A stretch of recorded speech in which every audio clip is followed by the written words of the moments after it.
Yes. Okay. I think now we are live. How wonderful to be live. Hello, wonderful people. And look, Lucy's here. Hi, Lucy. Hello, Lucy. She is a very beloved member of the David Hoffman community. Ah. Yes, and it's so cool that she's here. Yes. So, if this is your first live stream, what we do is we spend the first little bit doing Swedish, and then we talk. Because then we hang out. Partially because we do run a Swedish learning community through Facebook, but also because this is to help Katie work on her Swedish. And it's just more fun to do it here than there. So we just do it over here now. So, okay. To begin our Swedish... That reminds me though, should we let people on the Facebook know? Lucy called us the epics. I like it. Ah, that's pretty good. Yeah, I guess we probably should share with the Facebook group.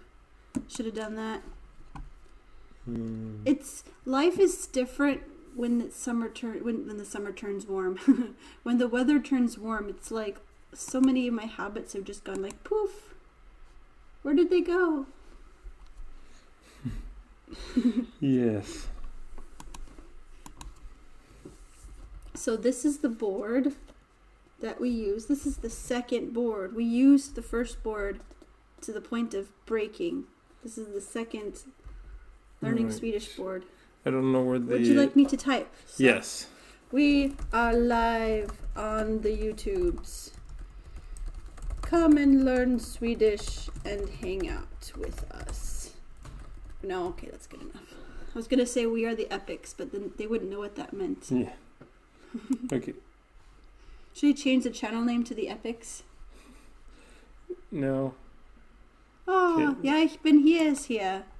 Said, sorry I can't stay, but I'm on a little trip with my brothers, exploring the uncharted exotic territory known as Iowa. That is exotic. Terribly exotic.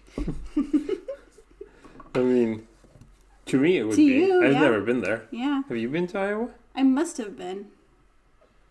What are the states surrounding Iowa?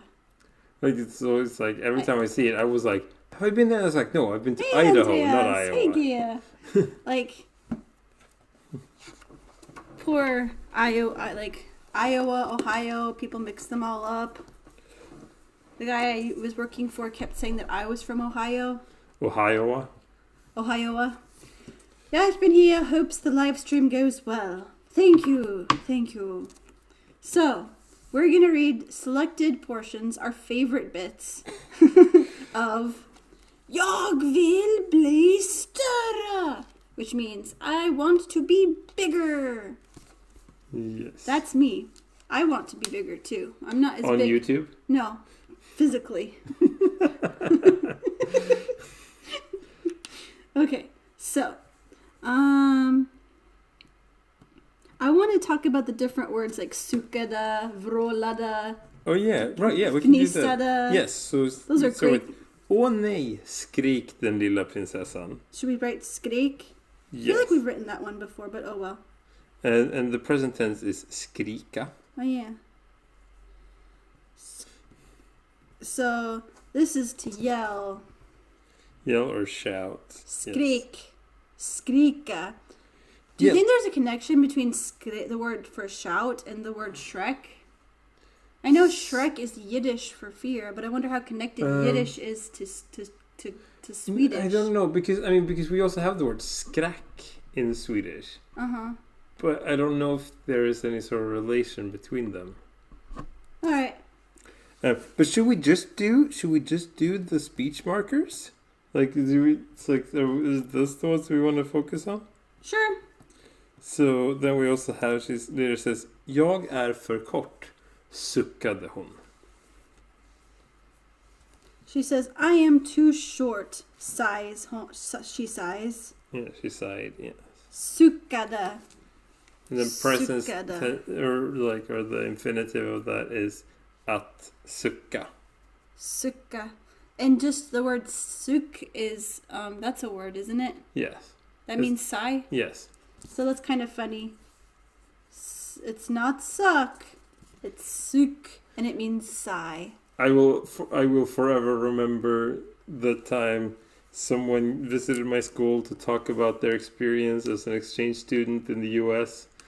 And were told how they were made to go home and change clothes because without thinking he had worn a shirt with the Swedish cartoon moose Helge for any Swedes who might be familiar with the comics, who was just sighing, but it was represented as it was his moose with the thought bubble that just said "suk," and for some reason, the teachers did not approve of that. Yes, jump into conclusions. Lucy said, "Don't get lost in the corn and soybeans on your Iowa journey." Andreas has friends in Ohio. Oh. So Andreas was saying that it's more scream than shout. Yeah. But potato. Yeah. So yeah. Yes. Så sen suckade. Then we have. And then middag ropade husan. You're right. That's more to shout. Att ropa. Yes. Att ropa. To shout. Yes. Gaia said, "I've wanted to be smaller physically for quite a while, but not anymore. Yeah, not anymore. Because we should just be comfortable and happy with our bodies. I mean, if we want to, go for walks, there's nothing wrong with that, but there's no point be suffering for our bodies." Oh, she just retracted the message. Oops. Oh, sorry. My bad. But that's okay. Yeah, but it's as long as your body as long as you're feeling healthy and comfortable, there's no reason to change your body. Yeah. So yes. Well, and this is interesting. Middag means dinner here, but it literally means midday. Middag. But you don't. The G is more silent, huh? Middag. Yeah. You didn't say the G just now. Yeah, middag. It literally means midday because it used to be the midday meal was the main meal of the day.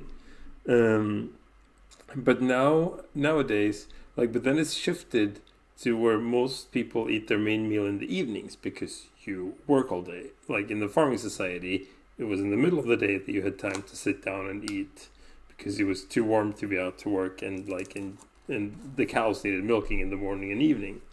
But now people eat their main meal in the evenings. So now most people use the word middag to refer to their evening meal, which doesn't make sense. But it's just what you say. But I was raised with middag as being the midday meal because I was raised on a farm where we had our main meal in the middle of the day. Yeah. And so it's sort of confusing.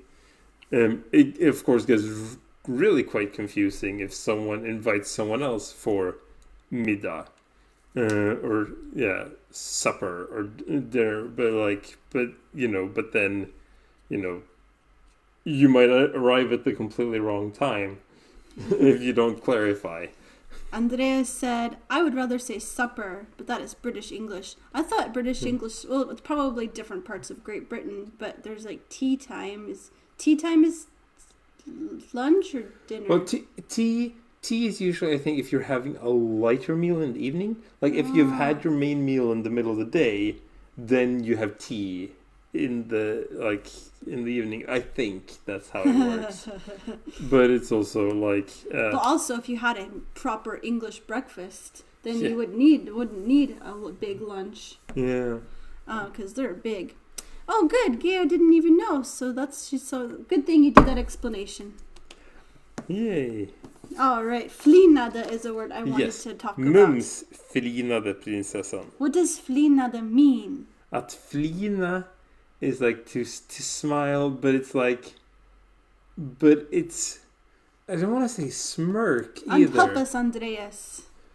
What does flin? So right. Tea. Yeah, right. Tea is also often an afternoon thing. So that's what I meant. Lunch. Yeah. No, but you don't eat Oh, lunch. right. It's maybe Three. maybe tea is like a fourth meal. Can be. I need a yes. fourth meal. I would much prefer 4 smaller meals in a day than 3 big ones. But yes, att flina is grin. Grin. Yes. Grin. She grinned. Flinade. Yes. Jag flinnar. Yes. I'm grinning. Jag flinnar. Okay, cool. There we have another. Oh, here Okay, we go. Morten, read this and I'll translate. 1, 2, 3, 4. Alla byxor är dyra, mumlade amiralen. In the castle, there was. I didn't read the first sentence. I Oh just well. read the Anyway, line, I'll yeah. give you context. In the castle, the admiral, the general, and the state minister were playing hide and seek. 1, 2, 3, 4. All the trousers are expensive. But it rhymes in Swedish. 1, 2, 3, 4. Alla byxor är dyra. Oh, so dumb. Is that something that people actually say? Yeah, like So that's a rhyme you hear. That's Yeah. the Swedish equivalent of "Ready or not, here I come." No, like it's more just a silly rhyme. Like it's not something you would always hear like Oh, okay. when playing the game. But then we were talking about the speech markers. So att mumla. Att mumla. Is that to mumble? Yes. So that one's very similar. Yes. Att mumla. Att mumla. Mumla. To mumble. Mumbling! Mumble rapping. Did you get that reference? No. Willy Wonka and the Chocolate Factory Hmm. with Johnny Depp. Mumbler! And then we have another. Ursäkta? Yeah, check this is also a good word. But then with the Pape. Oh yeah, pape. that's pipa. That's an irregular verb, isn't it? Yes. To be so different in the forms is what makes it irregular. Yeah. You change the vowel, so yeah, that's. At pipa is to kind of peep, like Yeah. at pipa. Peep. So if you're talking just much quieter, basically. It can also mean like chirp. Chirp. Like when birds are doing it. Oh. Okay. Let's see. Fnissade. Yes, du är lite kort i rocken, fnissade generalen. You are a little short. What is rocken? No, wait, what? Short in the coat is the expression was like it's just calling someone short. Oh. But it's like. But I want you to say it one more time, but like in character. Du är lite kort i rocken, fnissade generalen. So fnissade is kind of a chuckle. It's a giggle, really, I suppose. Att fnissa. Read the room, General. She's already stats minister. She's already having a hard time feeling There was small. the general who said that. The prime minister said something else. Prime Minister, read the room. Fnissada. Fnissada. That is to chuckle while saying something. Yes. Oh, Lucy said, Chuckle or giggle, yeah. sweats are fairly cheap and do well on the floor. 4. I don't get it. Can you please- 1, 2, 3, 4. Oh, she made it On rhyme. the Yes. floor. I like it. All right. Can you say fnissada again? Fnissade. Fnissada. Giggled. Fnissada. I think I've been putting not enough emphasis somewhere. Or maybe I was putting too much emphasis on the S's. Yes. Fnissada. It just kind of your tongue kind of hops over the S's. Now we skip forward to the next. Klagada. I know that Yes. one. That one means complain. But read the whole. Oh. Jag vill bli större, klagade prinsessan. I want to be bigger, complained the princess. Jag vill bli större. You have to sound whiny if you're gonna say Sorry, something. jag vill bli större, klagade prinsessan. I didn't write down klagada. Yes. Att klaga. Att klaga. That is to complain. Yes. Klagada. Att klaga. Klaga. Lucy said expensive trousers. We're going through all the different ways to say things here. Yeah. Yes, now we have. So at dinner she's taking too much food and then nu blir det ju inget kvar till oss. Hojtade drottningen. Okay, is hojtada also So like complaining? Att hojta. It's more like another shout type thing. Like a shouting complaint?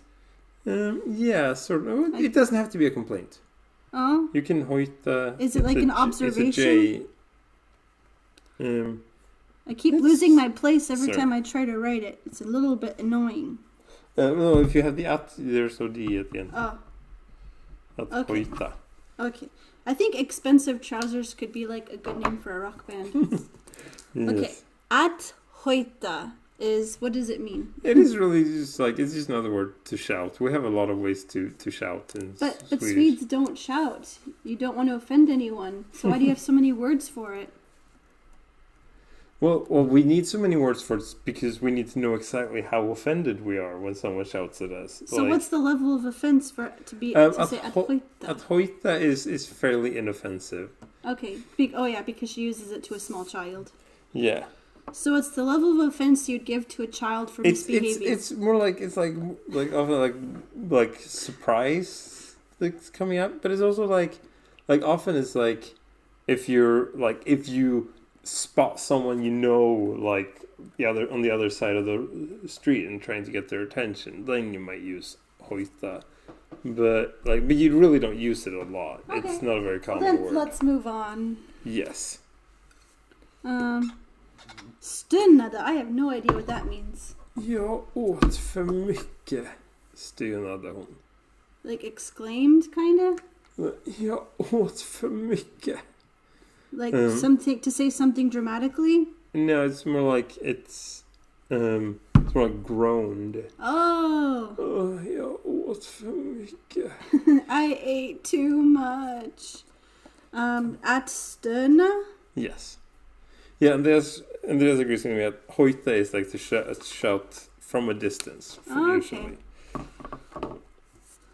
So, at stöna is to groan something. I ate too much. Yes.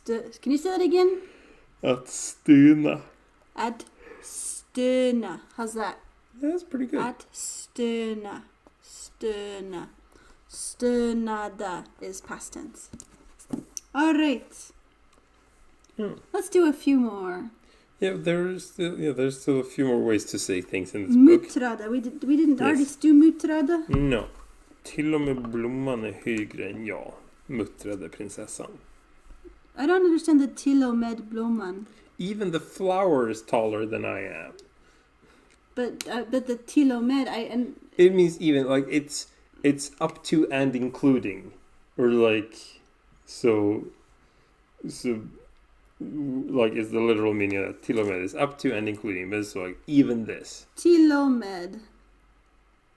So when you really want to drive it home, how you feel. Like everything, including the flower, is taller than me. So muttrada is mutter. Yes. Wasn't one of the first words that we read something to do with muttering too? We've had mumble. Suckade. We've had sigh. We've had mumble. We've had giggle. We've had complain. We've had shout. This little princess is a brat. Well, what would you expect from a literal princess who is like, I would think she's probably about like 4 or 5. Is it at mutta? Att muttra. At mutra. Muttra. At mutra. Did we actually translate that? To mumble. Well, to mutter. To mutter. You know, that one's fairly easy, you know. Yeah. To mutter. Did you pick one last one? Just one. Well, we have several more. Okay. Men den var också liten I början. Svarade husan. Oh yeah, that's the boringest one so far because that's the English equivalent of said. No, answered. Yeah, answered or responded. Att svara. Yes. And this is an interesting word. Means to answer, but the word ansvar is to have responsibility for something. Yeah. But I mean, but this... To answer. Yeah, but because responsibility also contains the word response. What's the word for responsibility again?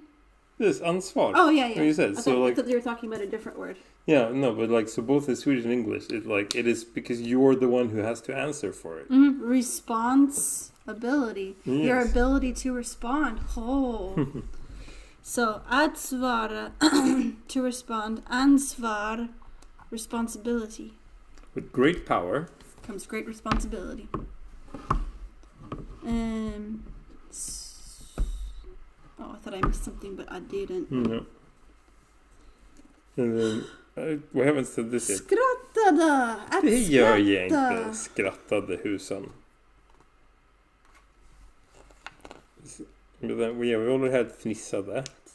Att skratta? Yes. This is to laugh. Att skratta. We all love this. Att skratta. Skratta. Oh, but here are some more ones. Okay. Nej, skjut hon. Shoot. This is another one of those words. Att skjuta. This is another that's another irregular one. But that's another one of those words that I could have felt guilty of saying back in the day. Like, oh, that sounds too much like something else. T. And present tense, it's or the infinitive is at TJUTA. TJUTA. Att skjuta. So, how often does the T and J make a sh sound? Whenever they appear together. Whenever you see a T and a J, it's a sh sound. I think. Wait, maybe not. Quote him on that. 20. I'm trying to think now of a counterexample and I can't find one. Okay, so as far as we all know, so shot. Andreas might have a counterexample, but what does shot mean? Shoot. Shoot. Shoot. Well, I think this is probably the closest one we have to yell or shriek. Even more than skrik? Yeah. In English, we actually... Skrik is scream. Skjuta is shriek, I would say. Or possibly... Yeah, it's hard to... In English, we even say, shot back. Yeah, but that's not what this is. Yeah. But it could be loud. Att skjuta is to skreek, I guess. Shriek, yeah. I think because we've already been going for 23 minutes. Oh yeah, but it took a few minutes before we actually got started too. Oh. But yeah, we haven't. I don't think we've had at gnälla yet. Okay. We've had similar ones, but not that one.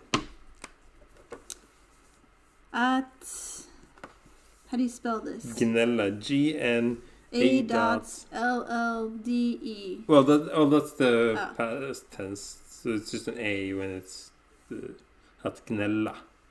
Okay. What does att gnälla mean? It is to whine. Oh, goodness. Gnälla. Gnälla. Gnälla inte snälla. Snälla inte gnälla. Snälla inte gnälla.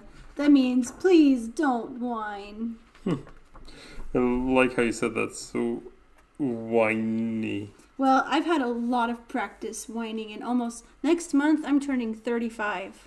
So goodness gracious. Yes, Morton's going to trade me in for somebody younger and hotter. As if I could. And there are a few more, but I think we've done enough. Yes. Yes, there are many ways to express yourself. Many ways to whine and yell. Do you feel and shout and talk. and laugh. Who else feels empowered to whine and yell? It's not all whining and yelling. See what I did where was that I was whining and yelling at the same time? Yeah. Okay. So, what did you think of today's thumbnail? Thumbnail. I was like, Morton, take a picture with me really quick for the thumbnail. About what we feel about gender roles. I'm really excited to hear what you guys think about these kinds of things too, because there's so many people acting like their way, their thoughts about it is it. You know what I mean? Yeah.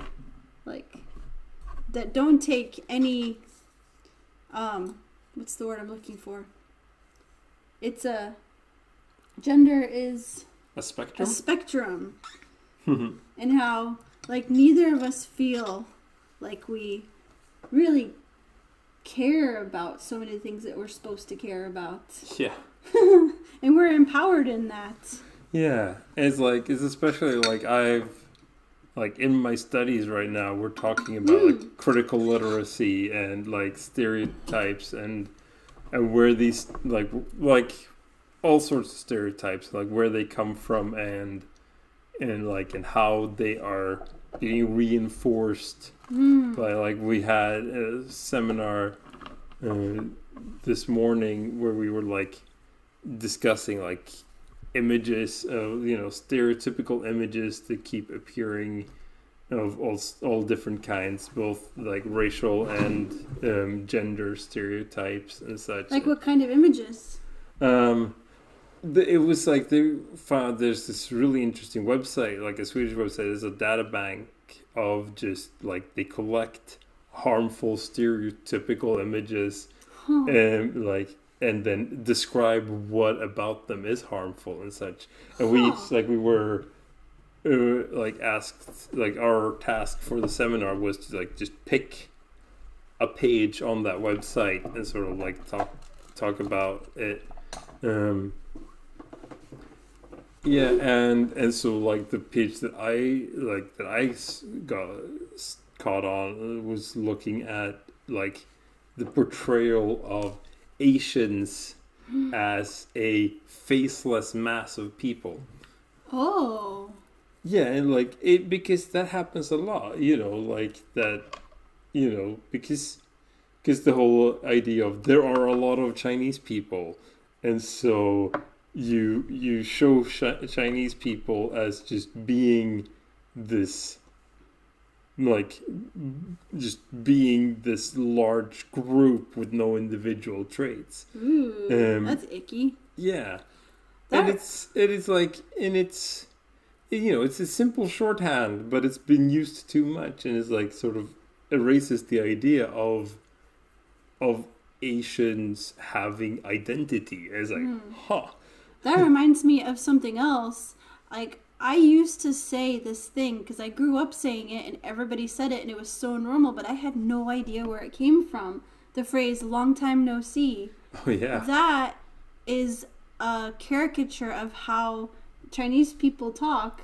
Yeah, Asian immigrants to America who hadn't learned the grammar yet. Long time no see.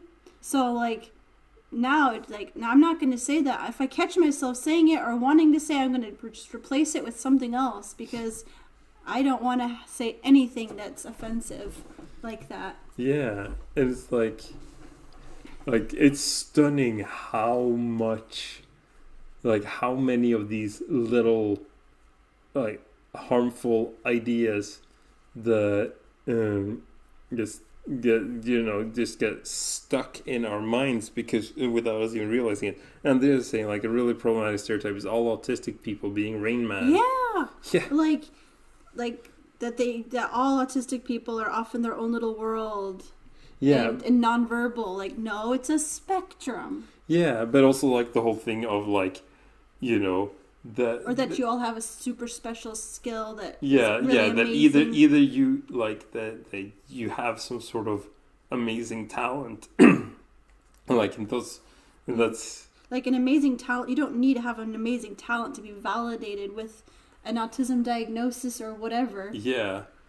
Yeah, it's so many things like that. But yeah, now we were talking about like specifically, we were going to talk specifically about gender roles. Yeah. Now it's sort of, but yeah. So what were some harmful stereotypes that were gender related that you talked about? We didn't talk that much. I mean, we got to read like this old short story from the 60s that was like about a woman basically being in like a relationship. Like it's partially meant to be like comedic, but it's really quite dark, of her like just trying to please this man, and then like trying to change herself to please him, and then falling deeper into like more and more severe kinds of addiction, and until finally she falls off the ship that she works on, and it's they don't even bother to rescue her, like. What was the point though? The point was like, but the point is just like that sort of like it builds up that I mean the point really is that her life is worth less than is at that point not worth the time and effort and resources that it would take to try and save her. Ooh, that's horrible. Yeah, but it is something that often happens, and it's just the fact that like that was sort of the point, because like it's done in a very tongue-in-cheek way. It's sort of like it's taken to a like ridiculous extreme, but it just goes to show how society often treats people. Wow. That they're just expendable. Yeah, or it's like she was unhappy, and she's and then like that she was just trying to be accepted, but her attempts just made her less and less acceptable until finally she was worthless. Yeah. I feel like the way that I didn't have words. I didn't feel it was shoved down my throat so much. The ideas of how feminine and perfect a woman should be. But I know a lot of people in my sphere of influence who did that, like, words. I just never really felt like I ever fit into things that were expected of girls. Like, all the depictions I would see on shows and stuff is that they're super into their appearance and super into fashion and makeup in general, and I was like, I don't care about this stuff. Yep. And so there we have another like harmful stereotype that is reinforced that doesn't make me less of a girl. Yeah. It's just ridiculous. And that's one of the things about like the little princess is that she is also like she climbs trees. She climbs trees. She is loud and opinionated and difficult, which is actually a really good thing to see a princess being. That she's not the perfect little princess. She's just the little princess. Yeah. That is good. Is there ways that you ever felt like you were made to feel that you were not masculine or manly enough? I guess, but I also didn't really care. I was never into any kind of sports. My best friend through most of my childhood was a girl. And people did tease you about that, didn't they? Yeah, they did. Or and so many of them just couldn't understand the fact that we could just be friends. Like, even in fifth fifth, sixth grade, Wow. it was like people were like, "Well, you should be a couple." Like, no, we're friends. Like, But she was a super cool, tough girl. she was. That was the thing. Not a lot of people picked on me because she was the scariest girl in school. Like you didn't want to mess with her. Like she would bite you. So Sarah waved. Hi, Sarah. Andreas said he never felt that he fit into a boy stereotype. Yeah. Like, in what way? Like, what boy stereotypes were there for you? There's people out there on the internet, like Mrs. Midwest, Girl Defined, and it's just like, they just talk like the only thing that a woman is for is having babies. And they don't take any non-binariness, anything outside of there's just male, just female. They hurt so many people. But the thing is too, like the whole thing of like the images that we see that reinforce the harmful stereotypes is that we have to realize that we also get harmful stereotypes of ourselves reinforced.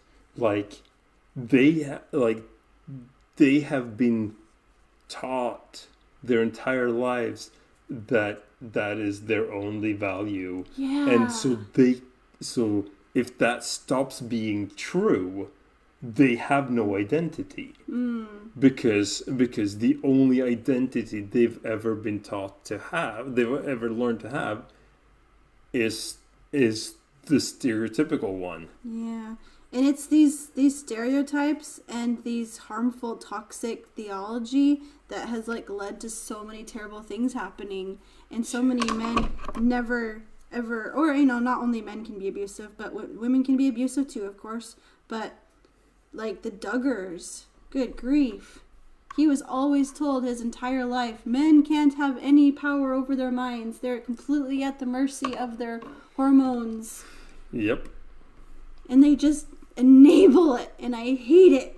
I hate it so much. Like, you didn't grow up with this purity culture crap. I mean, it showed up a little bit, but we were also taught that this is like the way that I was taught it was basically like this is a good thing to aspire to, but it's like but we were also taught that we found out that like but it is hard, and and you might not be able to live up to this ideal, and that is okay. But they didn't say men are all visual and women aren't. Like, women are visual too. Come on. Yeah. Seriously? What was that? Yeah, like, have you seen how she looks at me? Lucy said, I felt no pressure as a child, allowed to be a tomboy, at least within my family. Society affected that some. This purity culture sucks. How long is it? What did you talk about this kind of thing? I had an interview with Rachel Dahl. And tell me about who Rachel Dahl is. And So, where can we find this interview? yes. But Lucy, I'm curious, like, did you grow out of being a tomboy? Were you expected that, like, okay, now you're this age, now you've got to completely embrace femininity, and you've got to wear form-fitting clothes and be interested in girl things? Because I watched a really interesting video about this, that tomboyness is only associated with children. Yeah. That's actually also, like, an interesting thing that I read about, like, how stereotypes have changed, that tomboyish teens used to be seen as, like, promiscuous. Like, there was the stereotype, like, yeah, because they were, Because they connected with the men? They connected with the men, they, showed more masculine traits, and since in those stereotypes, like anything sexual was masculine. So yeah, there was a period in time when And now, that was the stereotype about tomboys. And now, if a person, a AFAB, assigned female at birth person, kind of dresses in a tomboyish way, they're basically just assumed to be lesbian. Yeah. Like, there's not much outside of that. Okay. Rachel Fisher is an author who comes from a really toxic Christian tradition and who got married to a super abusive man. Tale as old as time, man. Yeah. So many women. Like, I still want to believe in God, but organized religion, I am just not believing in it more and more and more every day, because I keep hearing these stories of people not only getting caught up in abuse, but the organized religion section of it just enabling it. Yeah. Just shoving it under the rug. Just like, ugh! Makes me so angry. Yeah, this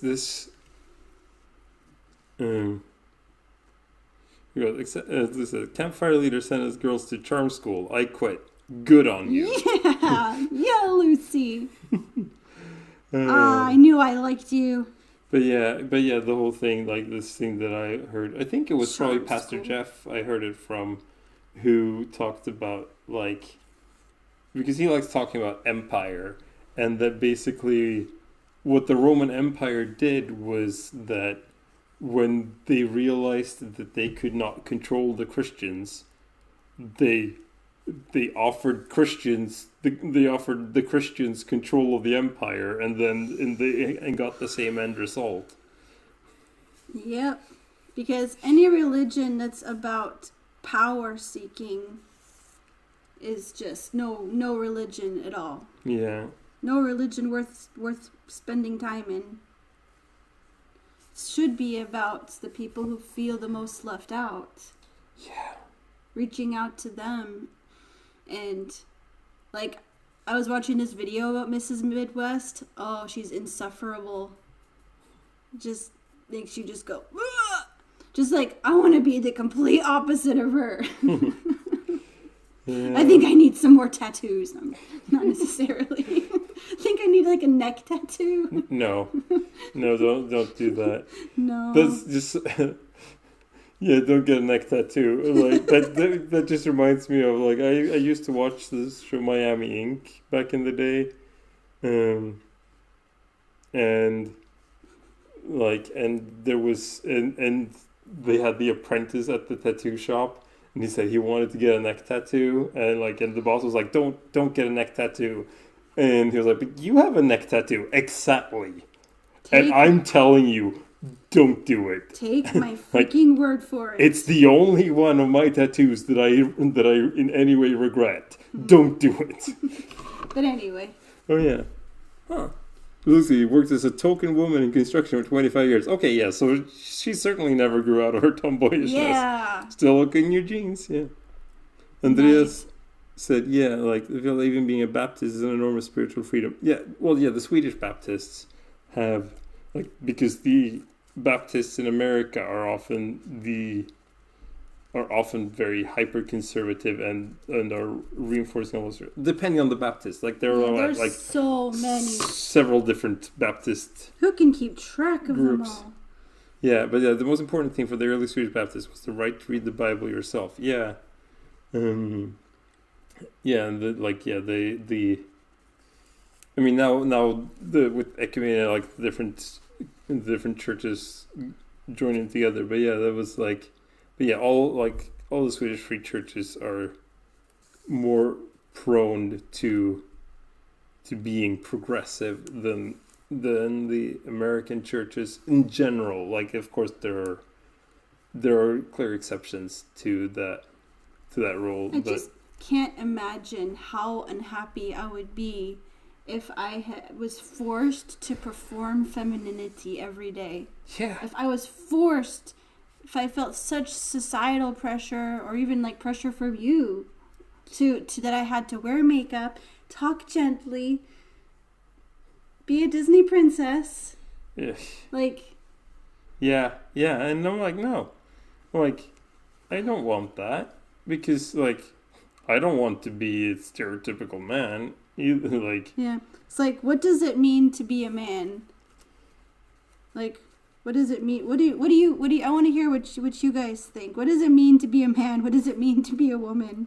Like, what is it? How, have you ever felt like you had to perform something? I love how you've always been so confident in who you are and what you like, and you didn't care. yeah. Like you would purposefully say that your favorite color was pink just for and make kids laugh when we would perform in schools. Yeah. Because you're like, I mean, I do like pink. yeah. I need to get more pink clothes again. Yeah. I look good in pink. Yeah, you do. It's good with your skin tone. And today I said his wife hates makeup. It just is so annoying feeling it on your face. Yeah. But things like that, and I love musical theater. I think musicals are amazing, and would love to be in one and such. And that's something that, as a straight man, I'm not supposed to like. I'm like, I don't care. It's good stuff. Have you listened to it? Yeah. And we don't worry about any gendered stuff for our kids. Yeah, the need to be strong and not show feelings is such a toxic masculinity. Oh, yes. Yeah. The men aren't allowed to cry.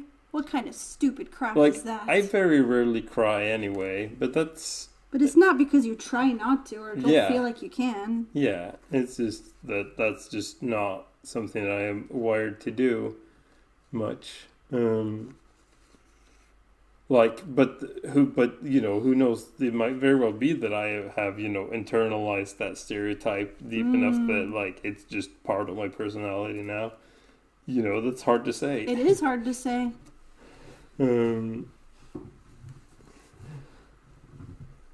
But yeah, but it's sort of funny that in our relationship, I am the one who wants to talk about things. I'm like, yeah.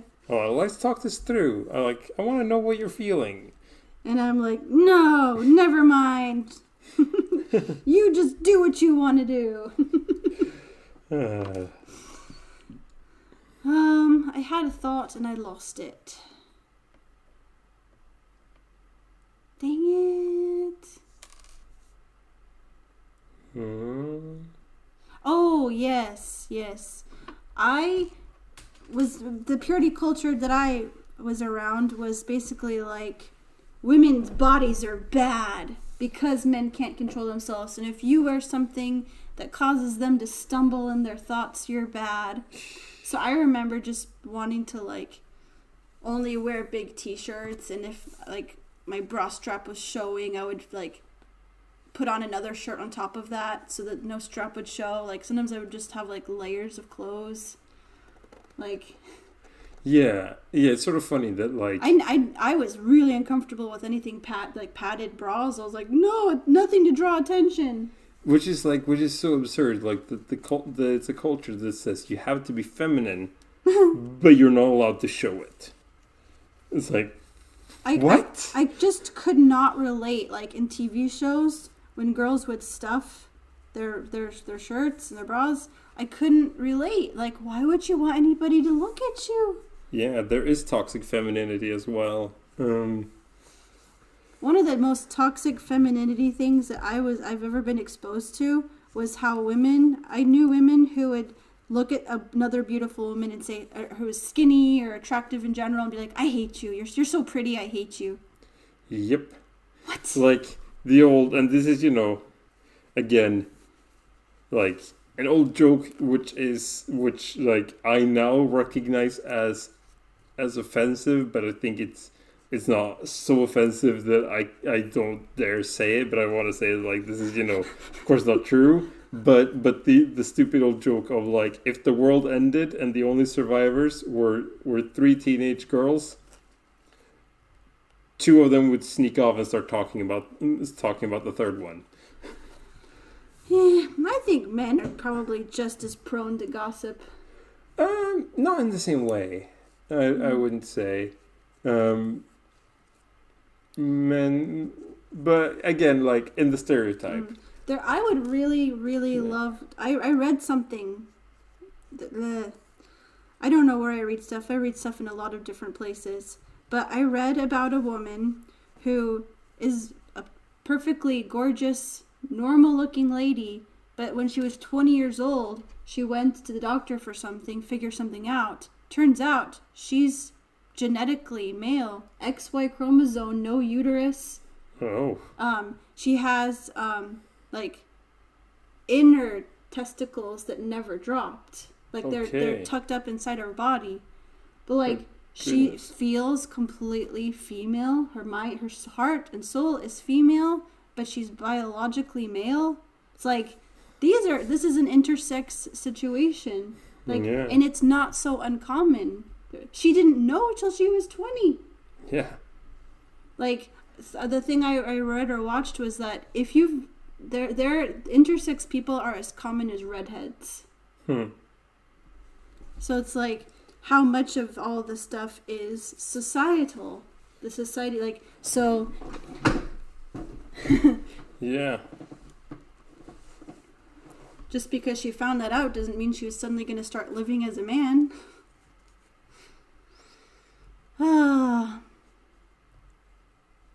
Andres said, I'm not stereotypical in so many ways. Yeah, live outside the box. And Lucy says, gender roles were much more directed at men, women's roles in the 50s and 60s. Now it is gender choice. Oh man, I can't imagine how unhappy I would have been living in the 50s and 60s. Well, maybe if I would have come around some cool hippies and activists, I would have had fun with them. But the pressure of this 50s housewife that so many people want to return to, that think those were the good old perfect days. Yeah, the days of health and wealth and happiness at the expense of black people. I mean, yeah, but it's also like, but it's also like, it's like there were plenty of struggles too. Like that. Just, they just didn't show those on TV, so people don't remember them. David Hoffman shared this amazing video of where there was a housewife confronting her husband about how him being home all the time and leaving her with the kids, she wanted to connect with him, but he never wanted to talk to her. And she was like, how am I supposed to do this by myself? And I want you to let me know what's going on in your life. I want to connect with you. But you think that I'm not going to understand or think that I'm not going to care, but how do I feel connected to you? And it was just like, I'm having goosebumps right now just thinking about it. It was like the first reality TV. Yeah. Did you watch that, Lucy? Like, isn't that so touching? It's like, yeah, women were expected to stay at home, cook all the meals, do all the laundry, look good and perfect when the husband came home. And there's nothing wrong with people who choose that, who like that. But to say that's the only way to live as a proper woman is just garbage. Yeah. Hippies, single mom activist saved my hiney. Nice. Oh man, sounds like you've got some stories. Want to be on my channel? Want to have a conversation? Oh man, I grew up. I'm glad that I grew up with a dad and a mom. My dad especially, who loves music. And that we didn't start listening exclusively to Christian music till I was 8-ish.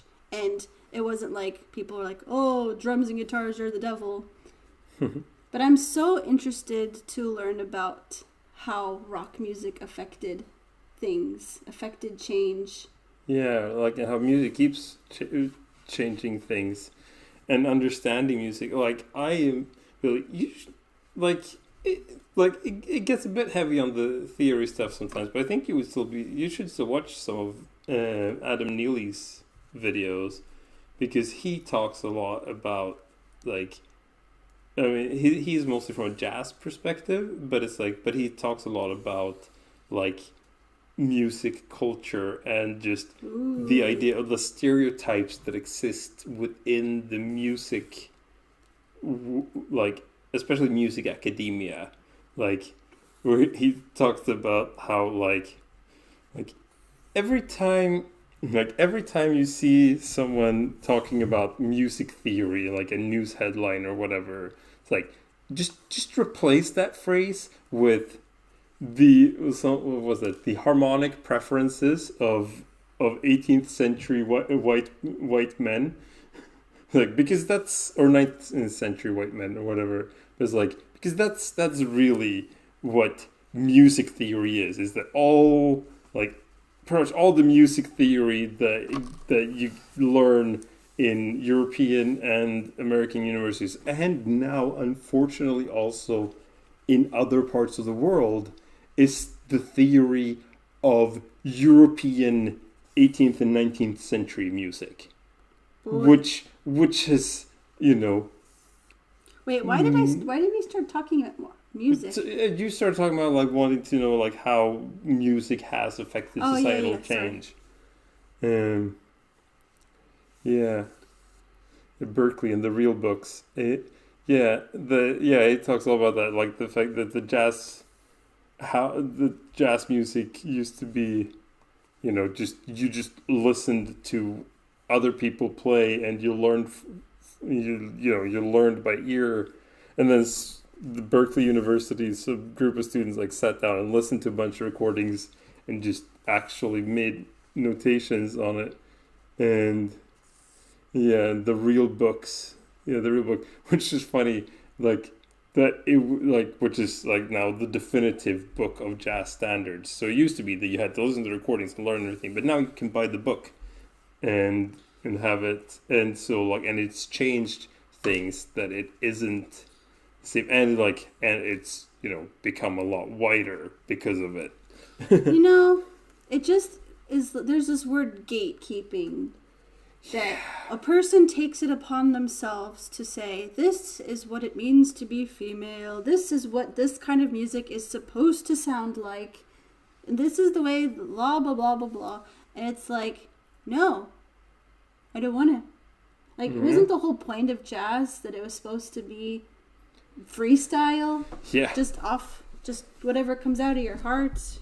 Yeah, like it was. But now, no, you have to do it exactly like these recordings. Yeah. And then, oops, those Berkeley students missed some stuff when they wrote this down. Oh well. But so we don't play those parts anymore. Yeah. And it's like so he will, he has at times collaborated with some people who do like Indian music theory, because music from India has a completely different set of rules than Western music. Remember when we were invited for fika with the people from like Iraq or something, and he played his instrument for us, and it was so different. The tone was like nothing we'd ever heard from an instrument before. Yeah, because that one might have also been doing because the whole thing is that a lot of cultures do, like, we are so locked into our scales that we've been used, that were codified by monks hundreds of years ago, while in other cultures they're like, there are more notes than that, there are quarter notes which always sound out of tune in a Western context but sound really good in other contexts. but if you only learn European music theory, And it seems to me that a person's expression of their gender can be like music. Yes. And also the whole thing that all of our gender roles are based on European society. The world is a lot bigger than that. Yeah. That throughout a lot of other cultures in history, there have been like 3, 4, 5, 6 genders Yeah. within the community. yeah, like yeah, that's something I've seen a lot about on the internet lately. That like the indigenous Hawaiian culture had like a clearly recognized third gender that was like those who have both male and female spirit and Two-spirit. yeah and it was like and they were considered like and they were like prominent, like it was a really special thing when someone had those traits, and they were treasured by the community. And then the white people got there and were like, No, we're not no. doing that no more. Yeah. And it all comes back to power structures, which It's all about the stinks. power and the money. But there are always people fighting back. Like that's one of the things that we've been watching Star Trek: The Next Generation, Freaking love that show. and Such a good show. yeah, and to see that like even back in the 80s that they had. I mean, of course, they were not perfect in their understanding yet, but it was still like that. A big part of their vision of a utopian future was that there is no distinction in power and privilege between men and women. I love it every time the guy with the dress goes by. It's so random. Like, Yeah, that's the thing, that they had like several different uniform designs, and they let from what I understand, they just let the extras pick themselves what they wanted, and some of the dudes picked the uniform that was just a dress that only goes halfway down your thigh. It's like, okay then. It's always so fast. If you blink, you'll miss it. Yeah. Andreas said, I'm really interested in post-German exegetics. Is that like what you were talking about? The I suppose so. Oh yeah, because that's the dead white guys who decided what was good music? yeah, because that's another thing, that a lot of the stuff, both in music theory and a lot of other like prominent fields, prominent ideas of the shape of society and culture and gender and family was written either by literal Nazis or the people who inspired the Nazis. It's like the more you learn about that stuff, it's just like this is uncomfortable. The more you know. The more you know, the less you wish you knew. Lucy said, watching Next Gen also. High five, Lucy. We've almost finished the first season, Oh, which my there are still another goodness. 6 seasons after that. I cried. I won't say anything if anybody hasn't watched it yet. Yeah, but spoilers from a show that aired before I was born or whatever, but right around the time you were born. yeah. It was still airing while we, at the time of both of our births. Not to make anybody feel old. But yeah, if you have seen the entirety of season 1 of Star Trek, you probably know which character that we're Mourning. Yeah, we're or what episode we're talking about. The Q theory, Jesus not being a mythological character. Okay, that we haven't quite seen. Although I think Q might mention it at some point. Q, man, what a fast. I love that there's so many layers to this show, that it's never one note. There's always more to it. Don't blame Bach for being an expert on counterpoint. And of course not. I blame the people who after him decided that, oh hey, this guy was an expert on counterpoint and we like that, so thus we're going to say that this is the only valid music now, which is like that was sort of like that's the thing, because very few of like the like I don't know how many of those composers would like. I wonder what they would feel about the way that they are talked about now. Like especially Bach, I think would have. Q is a lost source for the gospel. Oh, I don't get it. right. That's what they actually. The whole thing of how the three of the gospels, are three of the gospels of the Bible are very similar to each other. So they talk about the fact that there probably was like an earlier book that Matthew, Mark, and Luke kind of were referenced. we're all sort of trying to clarify in their own way. Mm-hmm. And that lost and that lost source is often is referred to as the Q source, which is I had forgotten about that. Yeah. That's funny. The first Star Trek fan, Star Trek fan who is also very interested in Judeo-Christianity must have been beside themselves making that connection. Yeah, Hildegard of Bingen and Clara Schumann. Yeah, they are highly valued, but in the like in the music theory, yeah. But it's still like, but there were so many more female composers, many of who are not. Who does what percentage of the cooking? 100%. Okay, 93.5%. Yeah, thereabouts. Katie occasionally makes French toast. Yes. But you used to make omelets, but you haven't done that in forever. Yeah. Well, I have been so focused on my editing. That's true. That I take that time in the evening to edit. Yeah. Either for my job or for my conversations. So really lately Morton's been doing 100%. Yeah. I really appreciate you. It's okay. I enjoy being in the kitchen.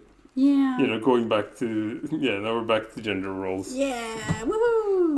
I do all the cooking and all the laundry. But Katie. But I fold the laundry, put it away. And she does the dishes. And I do the dishes. It works well for us. Clean the kitchen in general. Yeah. We kind of take turns. Katie does more cleaning than I do. We kind of take turns kind of sweeping up around. Yeah. I do most of the bathroom cleaning. That's true. Yeah. And it's like with the kids, we take a lot of turns with all of those things too. Like usually Morton showers them, I lotion them, we both put their jammies on. Katie mends clothes.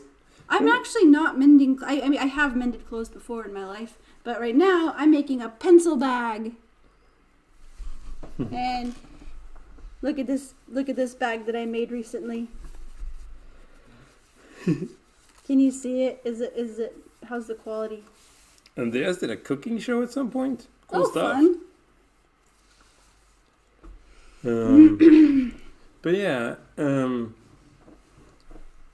yeah, like there are some things where I'm like, there are some things where we are more the stereotypical when there's like any sort of manual labor, like anything that needs to be fixed around the house. That's when my cultural conditioning kicks in, and I'm like, I can handle this. No, I'm like, if you don't do it, it's not getting done. Yeah, but it's also like, but I also do be like, I can handle this even if I have no clue. That's what the internet's for. Yeah. You do the mowing. Yeah, we need to mow the lawn sometimes too. I know sometimes you've felt a bit burdened that you need to take on a bigger role of things because of language barriers. Yeah, that's the thing. And then it was also like, up until fairly recently, I was most often the one putting the kids to bed. Oh yeah. Like just doing that because they are still at a point where they're slowly moving past it now, but they're still at the point where they need to be cuddled to sleep every night. And for the longest time, it was almost always me. Yeah. Because I didn't feel nurturing. I didn't feel like, I don't want to just lie here. I want to do stuff. That, and then it was also the fact that you would often often spend the entire day at home with them. So in the evenings you wanted to get away from them. Yeah. Out of jeans, nice bag, but you know your skills, sister seamstress. If you want to see a seamstress, I will type down the name below. You gotta check out my friend's channel, Seamstressed. She's a talented lady. Yeah. She does incredible projects. I just do these derpy little bags. Yeah. Now we're getting all of the YouTube tips. Andreas' cooking show, Mat med Andreas, and then Seamstressed for... yes, so here you have all of the content you'll ever need. All of your home life inspiration. Yes. Oh, talking about inspiration, I am going to be uploading pretty regularly for the next foreseeable few months or so. 2 conversation videos a week, Mondays and Thursdays, because I have so many conversations coming up. So that's really cool. Yeah. Very, very interesting conversations. Yes. I'll tell you the person I talked to yesterday, because I think Andres might think it's kind of cool. Yeah. Maybe Lucy will too. I don't know. But I had a conversation yesterday with Scott Page, who's performed with Toto and Pink Floyd. What? Yeah. This is his mother-in-law sewed his wife's wedding dress. My grandmother made Katie's wedding dress. Yeah. So cool. And much cheaper. Yeah. I think it was like $100 that she asked for just the material. We paid for materials and helped pay for, because she actually flew over to the US to attend the wedding. So I think we give her something to help with our travel expenses, and then... Boy, that was 11 years ago. Good memory. Yeah. Next month is June. I'm turning 35 and it's 11 years married. Wow. Yeah. 11 years with this dude. Yeah. Oh goodness, we've been talking for a long time. Yeah, you said you wanted to maybe not talk so long today, but then we ended up talking as long as normal. Longer than normal. We usually give up before the hour. We've almost been going for an hour 15. But no. Yeah, it turns out that all this stereotype, talking about stereotypes and music theory, how to deal with them, that's something that I am passionate about. Yeah, and when you talk about things you're passionate about, you just keep going. So, Andres said, cool, yes. Yeah, I've gotten this amazing opportunity to talk with all kinds of fascinating people. It's just how did this happen?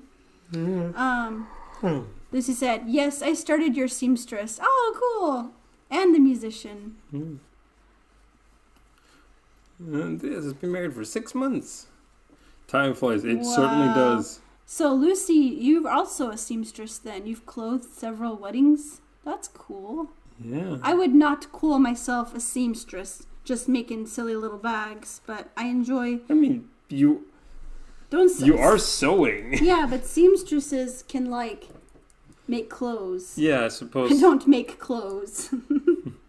The closest thing I've come to making clothes was sewing together these bits of sheepskin to make wrist warmers. Yeah. You've made some Christmas stockings. Yes, but that's not clothes. They wouldn't actually fit on a foot. This is American Christmas stockings, not like any kind of actual sock. Yes. So But anyway, let's say bye-bye. good night. Hugs. Thank you for being here and hanging out. Yes. I really appreciate the conversation and getting to know each other and stuff. So, Vi ses. bye.